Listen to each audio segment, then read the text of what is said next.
राधा स्वामी।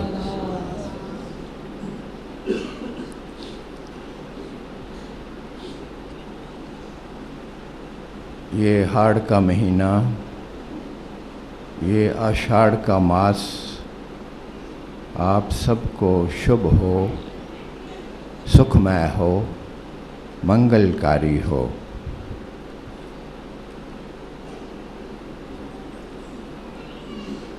मेरे कहने से या किसी सतगुरु के आशीष देने से नहीं हो जाता। सतगुरु ने कहा कि ये मास, ये महीना आपको शुभ हो, उसके कहने मात्र से वो शुभ नहीं होता है। शुभ और अशुभ, सुख और दुख जो भी तुम्हारे जीवन में घटित होता है, वो तुम्हारे अपने विचारों के कारण, अपने संकल्पों के कारण, अपनी भावनाओं के कारण, अपने कृत्यों के कारण, अपने कर्मों के कारण, अपने आचरण और व्यवहार के कारण होता है।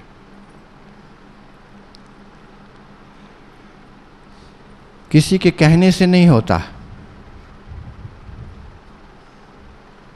पहली बात तो ये ठीक से समझ लेनी चाहिए। इसलिए जो दूसरे पर निर्भर है, चाहे वो सतगुरु ही है, जो दूसरे पर आश्रित है, चाहे वो परम संत ही है, उसको रुक जाना चाहिए और भीतर झांकना चाहिए कि वो क्या कर रहा है। अपने पर दृष्टि डालो कि तुम्हारे विचार कैसे हैं, तुम्हारे संकल्प कैसे हैं, तुम्हारी भावनाएं कैसी हैं, और कौन कौन से काम सुबह से शाम तक, शाम से सुबह तक तुम्हारे द्वारा हो रहे हैं, क्या कर रहे हो। इसीलिए हम बहुत पहले कहा करते थे कि डायरी रखा करो, उस डायरी में शाम को लिखा करो कि सारे दिन में तुमने क्या किया, क्या सोचा। विचार भी अपने लिखो, क्योंकि विचार एक सूक्ष्म शक्ति लिए हुए हैं और बहुत दूर तक जाते हैं और उनका अपना बड़ा गहरा प्रभाव तुम्हारे जीवन पर होता है। इसलिए जो भी शुभ या अशुभ होता है वो तुम्हारे अपने कारण होता है, तुम्हारे अपने करने के कारण होता है, तुम्हारे अपने जीवन चर्या के कारण होता है। कैसी तुम्हारी जीवन चर्या है, और वो फल पीछा नहीं छोड़ता। जो भी तुम करते हो बहुत दूर तक तुम्हारा पीछा करता है, युगों युगों से वो पीछा कर रहा है, जन्मों जन्मों तक वो पीछा करता रहेगा। वो बंधन बहुत गहरे और बहुत मजबूत बनते जाते हैं। इसलिए सब तुम्हारे अपने हाथ में है। और जहाँ तक आशीष का संबंध है, जहाँ तक सतगुरु कहता है कि तुम्हारे लिए ये समय शुभ हो, वो अपनी जगह ठीक है और तुम्हें उसका आशीष भी मिलता है। एक दूसरी दृष्टि है। वो दृष्टि ये है कि हमने सतगुरु उसको कहा है जो इस जगत में होता हुआ भी इस जगत के बाहर है। अगर ऐसा नहीं है तो कोई सतगुरु नहीं हो सकता।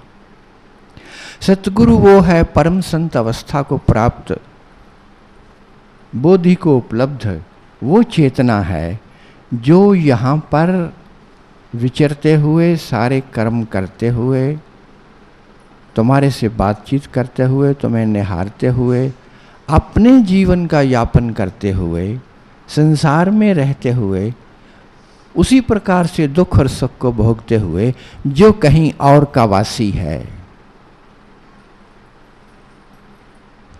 जो कहीं और का वासी है, वो पार ब्रह्म का देश, वो देश जहाँ से सब निकला है, जहाँ से सारी उत्पत्ति हुई है इस जगत की और सभी जगतों की और सभी इंसानों की, सभी हैवानों की, सभी प्रकृति की। हर प्रकार का जो भी जीवन तुम देख रहे हो, सुन रहे हो या महसूस कर रहे हो या अनुभव में ले रहे हो, वो सारे का सारा जहाँ से निकला है वो एक परम स्रोत है, वो एक परम सागर है, वो एक ऐसी अवस्था है, स्थान नहीं है, वो अवस्था है। ये कहो कि कोई ऐसा सागर है, महासागर, सागरों का सागर, अनंत अनंत दिशाओं में फैला हुआ, अनंत अनंत गहराइयाँ लिए हुए कोई ऐसा परम आनंद का सागर है, कोई ऐसा वो परम तत्व का एक बिखरा हुआ, बिछा हुआ, फैला हुआ अस्तित्व है। कोई ऐसी जगह नहीं है, क्योंकि वो सब जगह है। यहाँ भी है वो सागर, यहाँ भी है, हमारे भीतर भी है, हमारे आसपास भी है, हमारे ऊपर भी है, हमारे नीचे भी है। उस सागर का छोर ही कोई नहीं है, उस सागर का कोई अंत नहीं है, कोई आरंभ नहीं है। ये नहीं कह सकते कि वो सागर यहाँ से शुरू होता है, यहाँ खत्म होता है। तुम उसी के भीतर हो, वो सागर तुम्हारे भीतर है और तुम भी उसी सागर के भीतर हो। जैसे मछली सागर में है और सागर भी मछली के भीतर है, वो एक रूप है, एक रंग है, एक रस है। वो जो परम सत्ता है, उस परम सत्ता में जो निमज्जित रहता है, उसी को हमने सतगुरु कहा है। जो उस परम आनंद और उस परम आनंद के परम अस्तित्व की सारी शक्तियाँ, सारे ज्ञान जिसके भीतर समाहित हैं, वही सतगुरु है। और जब वो तुम्हें आशीष देता है और वो जब तुम्हें कहता है ऐसा सतगुरु कि तुम्हारे लिए शुभ हो, तो समझना कि बहुत गहरे से किसी ने तुम्हें छुआ है। तो समझना कि आकाश की ऊंचाइयों से परमात्मा झुका है और उसने तुम्हारी तरफ दृष्टि की है, उसने तुम्हारा को आशीर्वाद दिया है, आशीष दिया है, प्रसाद दिया है। कोशिश तो वो यही करता है, जब भी आशीष तुम्हें मिलता है सतगुरु का, तो एक ही वो कोशिश करता है कि उसके साथ जुड़ा हुआ रहता हुआ वो तुम तक पहुँचे। आशीष क्या है? चाहे वो बड़े किसी तुम्हारे परिवार में रह रहे तुम्हारे अपने प्रियजन हैं, तुम्हारा कोई बुजुर्ग है या सतगुरु है, या कोई तुम्हारा भगवान है, कोई तुम्हारी देव है, कोई देवी है, कोई भी है, जिसकी तरफ से भी आशीष तुम्हारी तरफ आता है, वो आशीष वहीं से आता है। किसी का अपना कुछ नहीं है। सतगुरु तो एक माध्यम है, लेकिन उसको हाथ में एक गुर आ गया, उसके हाथ में एक कीमिया आ गई, उसके हाथ में एक रहस्य आ गया कि वो वहाँ जुड़ गया, उस परम सागर के साथ एक हो गया, उसके साथ जुड़ गया, अंतरात्मा से जुड़ गया। भीतर का जो उसका अंश जो उसी सागर से आया है, उस अंश को उसी सागर में डाल दिया।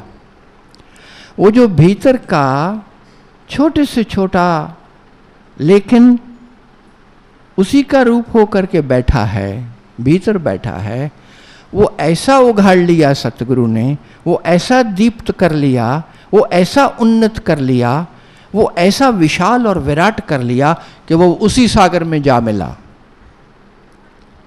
वो उसी सागर में जा मिला। इस शरीर में रहता हुआ उसका सारा चलन उस सागर में है और वो वहीं से सर उठा करके बार बार आशीर्वाद देता है। वो वहीं से उठ करके तुम तक पहुंचने की कोशिश करता है। आशीर्वाद कुछ नहीं है, परमात्मा का तुम तक पहुंचने का प्रयास है। मैं प्रयास इसलिए कहता हूं कि तुम बंद हो, इंसान चारों तरफ से बंद है और वो प्रयास ही करता है। वो खड़ा है द्वार पर और दस्तक देता है और तुम्हारे द्वार बंद हैं। वो सदा खड़ा है तुम्हें आशीष देने के लिए। वो देखता है कि कब द्वार खुलता है, कब कोई झरोखा सामने आता है, कब कोई कंदरा, कोई छोटा सा भी ऐसा मिल जाए रास्ता भीतर घुसने का, वहाँ से वो प्रवेश पाना चाहता है। यही आशीर्वाद है, इसी को आशीष कहते हैं। लेकिन जो लोग बंद हैं, बंद का अर्थ है कि सभी विकारों विषयों से घिरे हुए हैं, अहंकार से वो भ्रमित हैं और जो इस संसार में अपने आप को आस्तिक कहते हुए भी नास्तिक हैं, अपने आप को ये कहते हुए भी कि हम धार्मिक हैं, अधार्मिक हैं, मैं उनको ऐसा ही कहता हूँ। ऐसे प्राणी, ऐसे जीव उस आशीर्वाद से वंचित रह जाते हैं, वो आशीर्वाद पाते नहीं हैं। चाहे हाथ उठता है, चाहे परमात्मा का हाथ उठता है तुम्हारी ओर, चाहे उस सतगुरु का हाथ उठता है और तुम्हारे शीश पर वो रखता है, या तुम्हें दूर से आशीर्वाद देता है, कितने भी वो आशीर्वाद दे, जब तक तुम बंद करके बैठे हो अपने आप को, तब तक वो आशीर्वाद भीतर प्रवेश नहीं पाता है। दरो दीवार तुम्हें इतने प्यारे हैं कि तुम उनको और सख्त करते रहते हो और मजबूत करते रहते हो, और उसी पिंजरे के भीतर, उन्हीं दीवारों के भीतर तुम घिरे रहते हो। और परमात्मा बरसना चाहता है तुम्हारे ऊपर, वो टूट कर गिरना चाहता है, वो सारे आशीर्वादों से और सारे प्रसादों से तुम्हारी झोलियां भरना चाहता है। लेकिन वो देखता है कि तुम बंद हो, और दूसरे वो देखता है कि खाली कुछ नहीं है, झोलियां तुम्हारी पहले से भरी हुई हैं, हृदय तुम्हारा पहले से ओत प्रोत है। सभी प्रकार के जितने भी ये विषमताओं के ढेर हैं, जितनी भी ये खुराफातें हैं, जितनी भी ये कुंठित भावनाएं हैं, उनसे तुम्हारे हृदय भरे हुए हैं, और जितने भी कुंठित विचार हैं उससे तुम्हारा मन भरा हुआ है, तुम्हारा मस्तिष्क भरा हुआ है। तो कहाँ पर वो उतरे, कहाँ पर वो आशीर्वाद उतरे? इसलिए आशीर्वाद तुम्हारे पास होता हुआ भी लौट लौट जाता है, बहुत पास होता हुआ भी लौट लौट जाता है, और तुम कहते हो कि हुआ नहीं, तुम कहते हो हुआ नहीं। एक दूसरा व्यक्ति है, वो कहता सब हो गया, और तुम कहते हो कि हुआ नहीं। इसीलिए मैंने तुमसे कहा कि सोचो तुम कहाँ हो, किस जगह पर हो। आशीर्वाद पाना नहीं होता है। तुम कहो कि मैं आशीर्वाद पालूंगा, कि आज मासिक सत्संग है तो मास का आशीर्वाद ले लेंगे, लेने से वो नहीं मिलता है। तुम पूरी तरह से बिछ जाओ उसकी राह में, समर्पित हो जाओ, शरणागत हो जाओ, अहंकार को त्याग दो, प्रेम से भरे हुए बस उड़ेल दो अपने आप को, तो तुरंत भर दिए जाते हो, तुरंत अपने आप भरा जाता है। भराव तुरंत है, तुम्हारी तरफ से खाली कुछ नहीं है, भराव तो तुरंत है। इसीलिए हम जो ध्यान की कीमियाँ देते हैं, ध्यान की जो विधियाँ देते हैं, उसमें मूलतः यही है कि निर्विचार, विचारों से रहित, विचारों से रहित होते ही तुम्हारे में वो अमृत प्रवेश होने लगता है। जो अमृत वही है, पास ही है, ठोक ठोक के बजा बजा के वो भीतर घुसना चाहता है। वो अमृत कहीं दूर थोड़ा ही है। देखो, 4 अवस्थाएं हैं जीवन की, जन्म, जरा, रोग और मृत्यु। ये 4 अवस्थाएं बड़ी बड़ी हैं। अवस्थाएं तो बहुत हैं, लेकिन मोटे तौर पर तुम्हारा जन्म होता है, एक वो घटना हुई तुम्हारे जीवन की, फिर जन्म के बाद क्या होता है? जन्म के बाद तो बुढ़ापा ही है, जन्म के बाद तो तुमने पकना ही है। इस प्रकृति का अटल नियम है कि जो पैदा होता है वो अग्रसर है विनाश की ओर, वो अग्रसर है अपनी गिरावट की ओर। जो भी उठा है उसने बैठना है। तो जो जन्म जिसका हुआ है, जो इस धरती पर आया है, जो इस संसार में उतरा है, वो उसने उतरते ही यात्रा शुरू कर दी यहां से जाने की। जन्म के साथ ही मृत्यु जुड़ी हुई है, जन्म के साथ ही जरा जुड़ा हुआ है। जरा मतलब बुढ़ापा, जन्म जरा, रोग, रोग भी। ये जो शरीर है तुम्हारा क्या है? ये शायद ही कोई शरीर ऐसा होगा जो पूर्ण रूपेण रोग मुक्त है। इंसान किसी न किसी रोग से व्याप्त है, किसी न किसी रोग से त्रस्त है। क्योंकि अगर रोग सारे चले जाएं, तुम परमात्मा तत्व हो, तो तुम परम संत हो। तुम्हारा ध्यान नहीं लगता क्योंकि तुम रोगी हो। विचारों से तुम मुक्त नहीं होते, तुम दास हो अपने ही जीवन के, अपने ही मन के तुम दास बने हुए हो। ये सबसे बड़ी व्याधि है, ये सबसे बड़ा रोग है। इसी को रोग कहते हैं। और किसको रोग कहते हैं? कि तुम्हें मालूम नहीं तुम क्या कर रहे हो, तुम सोए सोए जीवन में चल रहे हो, बेहोश हो करके काम कर रहे हो, कामों में गलतियां होती हैं और असफलताएं होती हैं। ये जो कुछ भी सब तुम्हारे जीवन में घटित हो रहा है, तुम जरा गौर से देखो, ये तो रोग की निशानी है। रुग्ण है मन, रुग्ण है शरीर, रुग्ण है तुम्हारा मस्तिष्क, रुग्ण है तुम्हारी भावनाएं, रुग्ण है तुम्हारा हृदय। और उस रुग्णता के कारण ना परमात्मा प्रवेश पाता है, ना तुम्हारा ध्यान टिकता है, ना तुम ध्यान में बैठ सकते हो, ना आनंद उतरता है, ना जीवन में सुख उतरता है। बस वही रोजमर्रा का वही जीवन जिसमें ताना बाना तुम बुनते रहते हो। उसकी कृपा है, उसकी दया है कि वो इसके बावजूद तुम्हें संभाले हुए है। इस रुग्णता के बावजूद, इन रोगों के बावजूद उसने फिर भी तुम्हें अपने गले लगाया हुआ है।